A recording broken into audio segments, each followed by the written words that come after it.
Once again, it's on, people. You already know.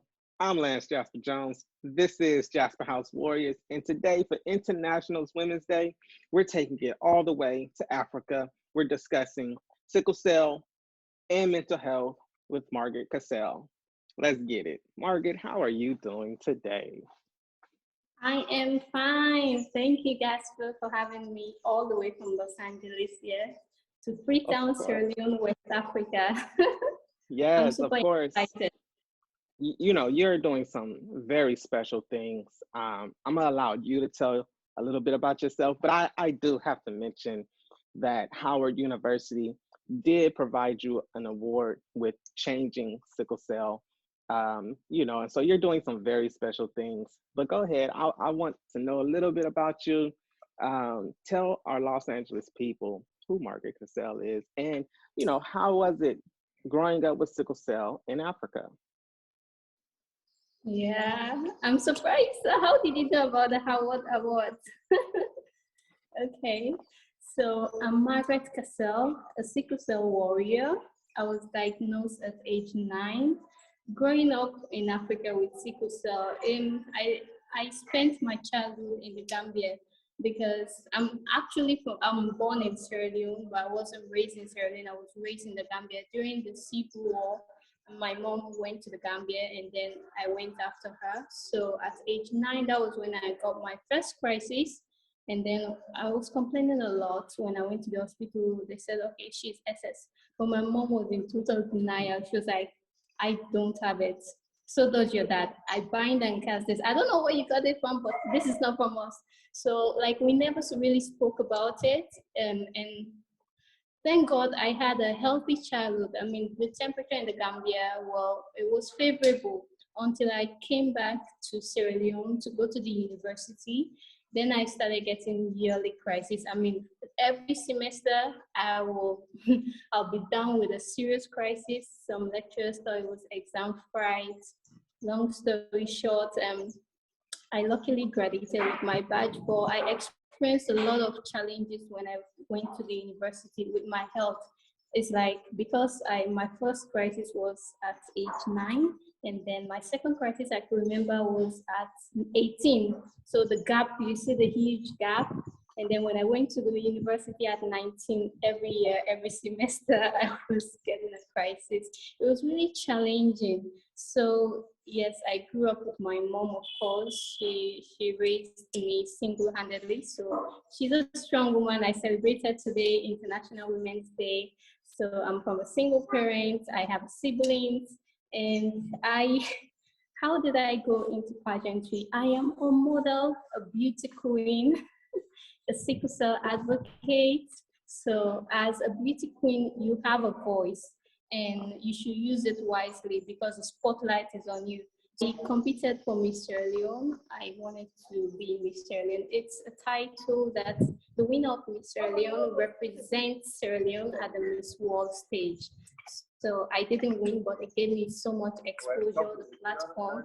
Actually, I used the platform to shed light on sickle cell because that was my main motive, to use my voice as a beauty queen to raise awareness on a cause which I'm passionate about. And of course, sickle cell is very relatable. I live with the condition. So being a voice, being a spokesperson is something that you easily do not come by. So a lot of people reached out, the BBC Media Action reached out, they wanted to do a skit with me.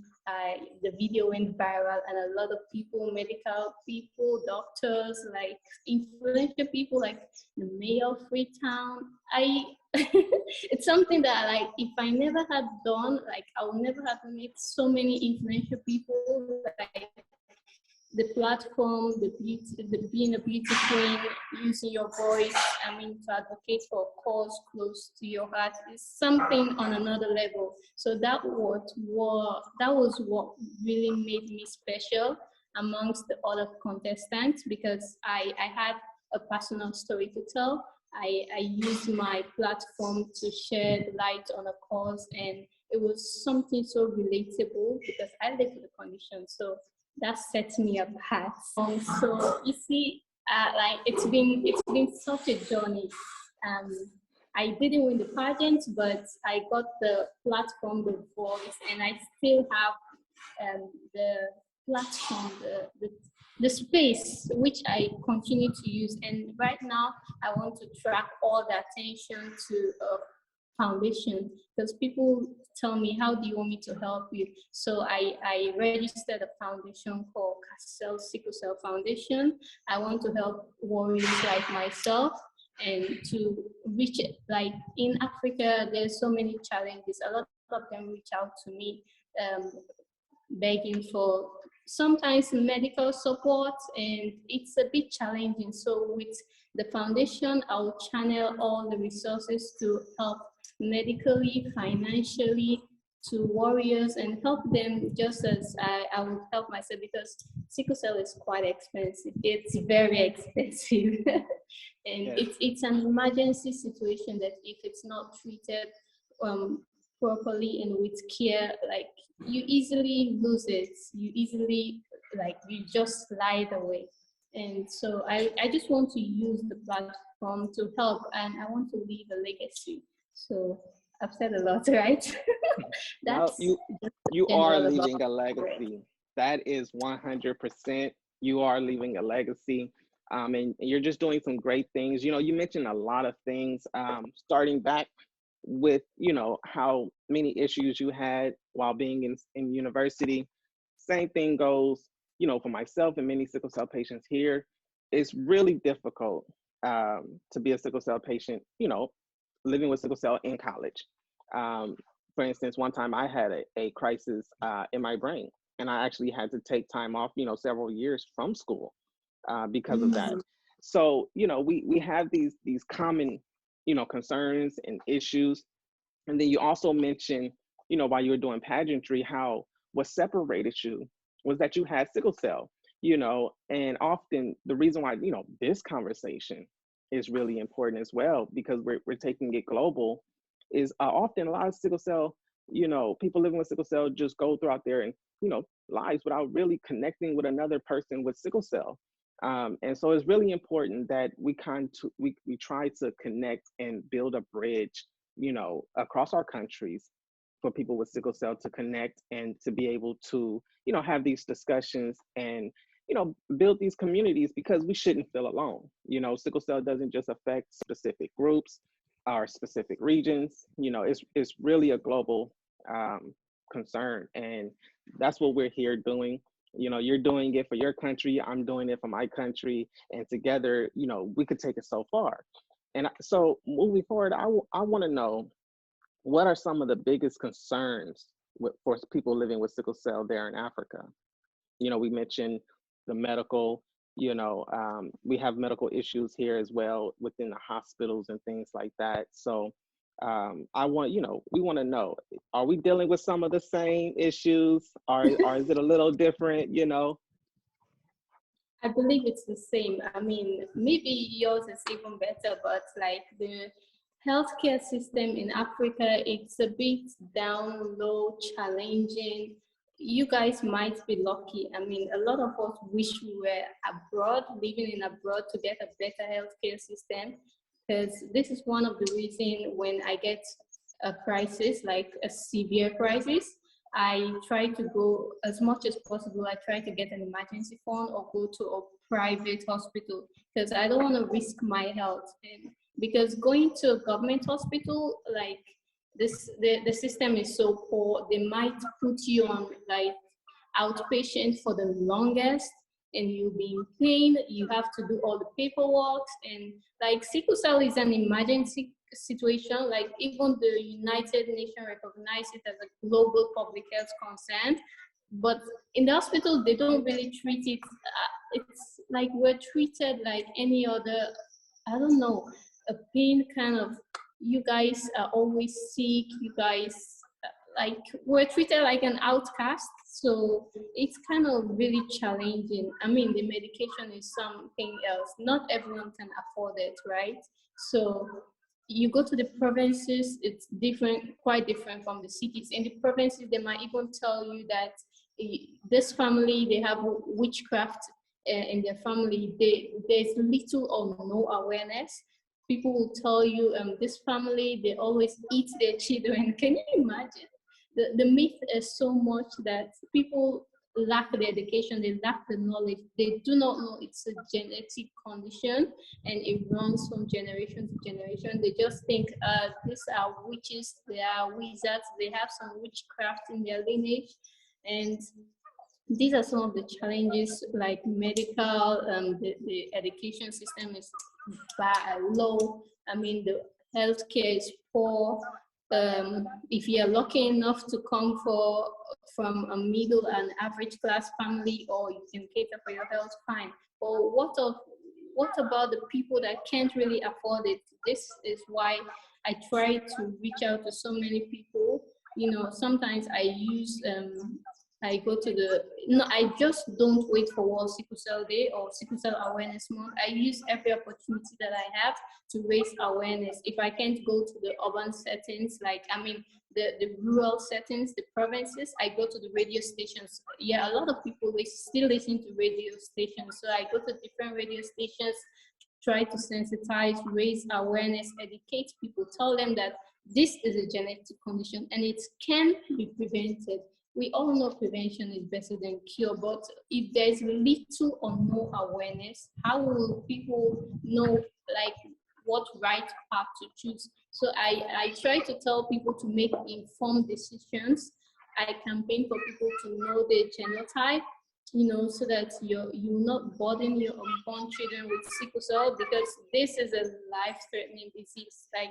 It's so hard that every crisis, it's like a close death experience. So we all go through similar challenges regardless of the environment. I mean, whether we're in the first world or the second world, but we all face similar issues.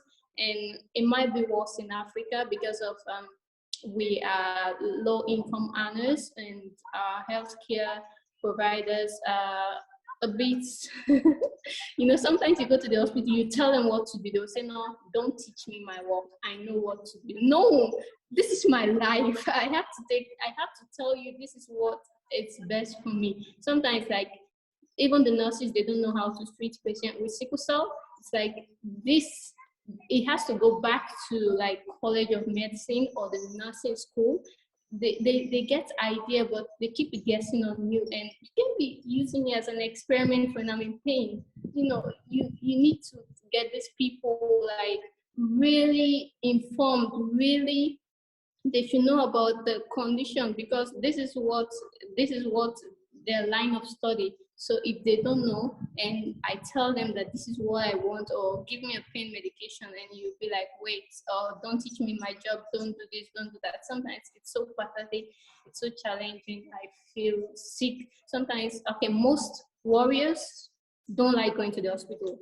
I mean, I personally only go to the hospital when I'm in severe pain, or I'm having an acute chest syndrome. I can barely breathe, or that's the extent to which I go to the hospital. But sometimes I try to treat myself from home, get all my medications, like my emergency, my hot rubs, hot water bottles, everything, just to avoid the stress of going to the hospital, because it's another journey.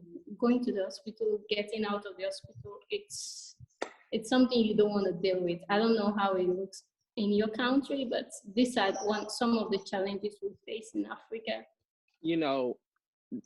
Hearing you speak is exactly sort of what we go through as well. I mean, the discrimination inside the hospitals, you can't tell the doctor, how to treat you. I mean, they're so egotistic, but also the pain medication.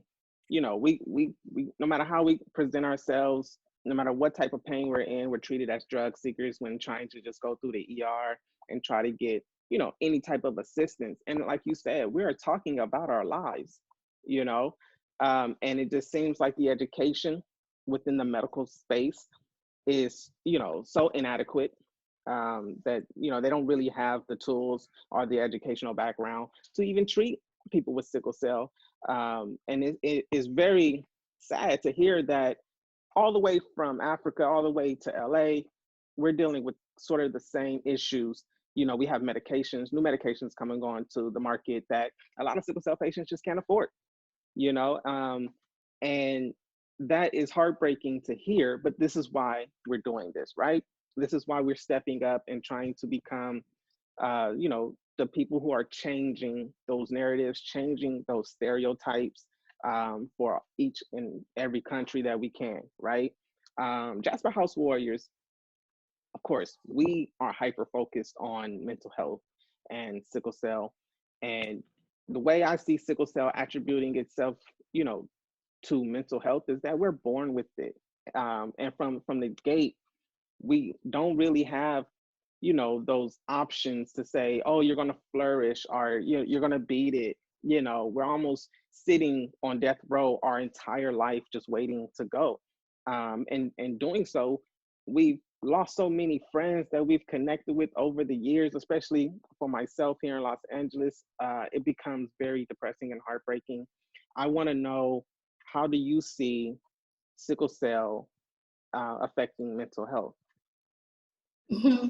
I mean, our mental health well-being, it's so, I don't even know what right vocabulary to use, but let me say personally, I think sickle cell affects me mentally a lot to physically. I mean, depression is one of the things. I do get depressed a lot. As in, I just like using myself as an example. When I lost my pageant, Miss Australian, my expectations were so high. I mean, I felt depressed. I was depressed, and that triggered a crisis, and I was hospitalized, and my bills were like, just in 24 hours they were like 3 million bills. That's like $300. Can you imagine? And then back then I had a good support system. I mean, I still do, and I had supportive family, really. But depression, anxiety, withdrawal, these are some of the ways. I mean, I think sickle cell affects us mentally. We tend to withdraw. We only open up to people like us. Like a lot of sickle cell warriors reach out to me because they know I can relate. Like, we all have relatable stories, but some family members I can't even open up to. Even my mom, my sis, I'm like, they're gonna say like, why? And seeing like, you're always sick. Like, there's some certain things you feel like you'll be judged even by family members, so you just withdraw. I do keep to myself. Sometimes I'm in the room the entire day. I don't, even if I'm hungry, I don't have the energy to eat. I mean, fatigue is another thing. For me, it affects me emotionally a lot to physically. Physically, it's only in the form of fatigue, but mentally, I do get depressed, anxiety kicks in. I mean, I'm almost always anxious, and I'm almost always, it's it's almost the same thing here and there. When I speak to different warriors, they tell me the same thing. It's really challenging. You go to school. I mean, now that I'm out of college, I graduated in 2018, so I face different things. That's why, I mean, luckily, I never spoke about my condition in school. I mean, I was bullied for being slim, you're too dry. That's how they'll tell you. So why would I even talk about my health? So, I mean, I always kept that thing inside of me. I never spoke about it, not until I decided to go into pageants, and then I had to share my story, come out to the public. But yes, depression, anxiety, withdrawal, it's challenging. We only have the space. That's why I even have a WhatsApp group for sickle cell warriors, and I, whenever they reach out to me on Facebook, Instagram, and then Sierra Leone, I'm like, do you want me to add you to a warrior support group? We can share our stories, console ourselves, like visit each other. This is, sometimes we do find pleasure, as in we understand exactly what we're going through. Then talking to someone, even a family member, we see like these people are an outsider. They don't know what's happening in my body.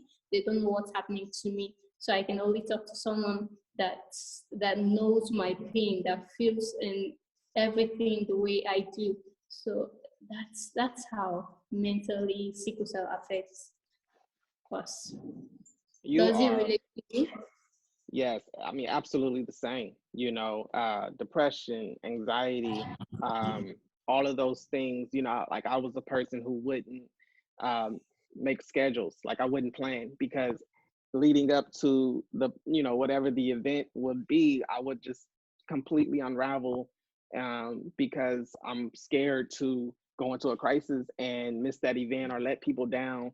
So I became a person that just lived day to day, and now I'm finding in my adulthood, that's not so sufficient, and that we have to make plans, but those plans just bring on so much anxiety, trying not to let people down when you're trying to do certain things, and try to keep up with society. It's just a lot to handle, carrying this mental health and sickle cell, and really with sickle cell, learning on the on the road, like learning on the fly. There's no real book to help you with what to eat, or how to live with sickle cell. All our families, mothers and fathers, and then ourselves are just learning on the fly, like, oh, what's sickle cell, and so it could become really difficult.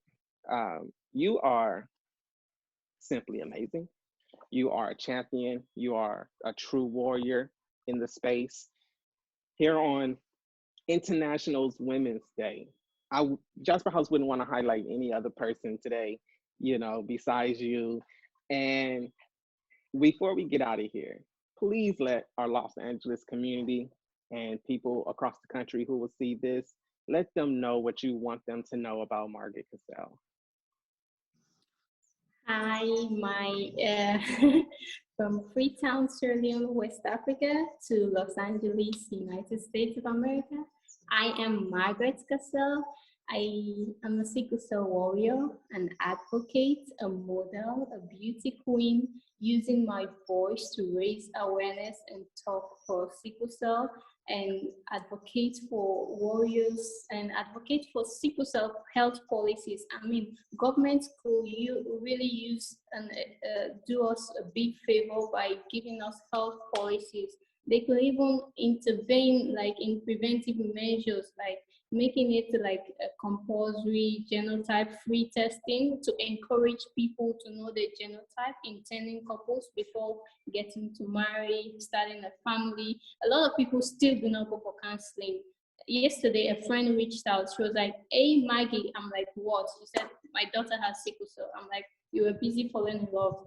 Like a prophet is not respected in his hometown. You see me talking, talking, talking. I give you guys free genetic counseling that people pay for, but you do not take me seriously. But I mean, if government can step up and help with issues like this, giving us health policies, newborn screening can be also essential to indicate like try treating and diagnose early screening for kids, because a lot of them die under the age of 5 in Africa undiagnosed, because they might get a lot of triggers and then easily die, and then the family get to know, oh, she had a sickle cell, oh, she had malaria, and all these triggers people still do not know. So there are a lot of things we need to do. We should be the best advocate for ourselves, and we will advocate for our community, our generation. I mean, I believe sickle cell can be prevented, and your voice and my voice is important.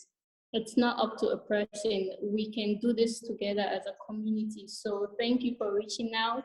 If you want to help Margaret Cassell, you can reach out to me on Facebook, Twitter, LinkedIn, on Instagram. And then I have a sickle cell foundation called Cassell Sickle Cell Foundation. You can donate anything, little, small, I would appreciate it, and go to a sickle cell cause and helping sickle cell is in Sierra Leone, West Africa. Thank you for having me. There you have it, people. It's Jasper House Warriors. I'm Lance Jasper Jones. This was International Women's Day, mental health awareness topic, sickle cell with Margaret Cassell, all the way from Africa. It has been a pleasure. We will see you guys next time. Peace, y'all. Thank you.